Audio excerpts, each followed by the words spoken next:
Assalamu alaikum YouTube görүүчүлөр. Men бүгүн сиздер менен майта кошту кандай жасайт ошону бөлүшкүм келди. Бул майта коштун камырына жылы суу, дрожь, туз кошуп жуурам. Жууруп 1-2 саат тынгандан кийин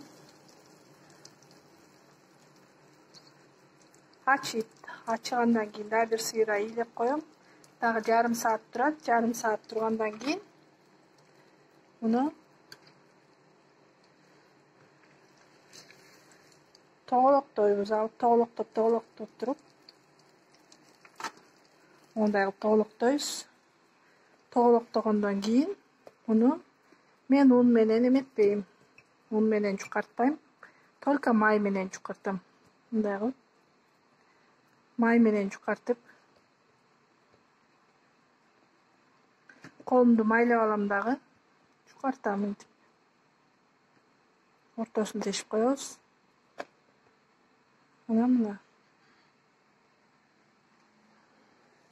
Андан кийин сковородкага салабыз. Салгандан кийин мындай кылып кызартып эки жагын бышырып алабыз.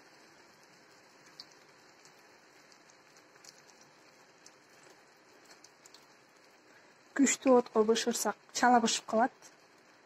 Өтө күчтүү эмес отко бышырып алабыз.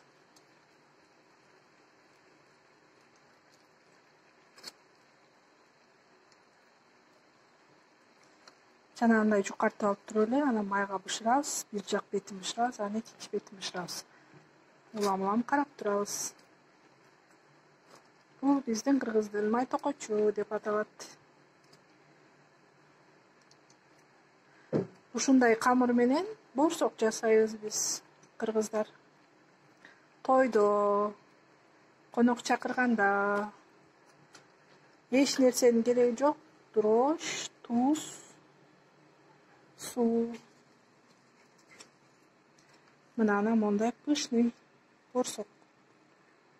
Пышный майта коч болот. Мынакей.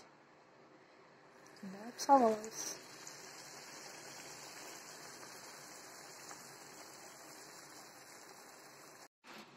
Кече күнү мен өрүктүн вареньясын жасагам. Мына азыр куям буларды банкаларга. Анан мен бүгүн мондай варенье жасадым карагат менен. Желе деп коет. Муну карагатты 4 подот карагат, 4 подот карагатка 7 подот суу куябыз дагы 11 подот сахар салабыз. Анан ушундай желе варенье пайда болот. Жасап көргүлө, абдан даамдуу. Мына биздин майта коштор бышты.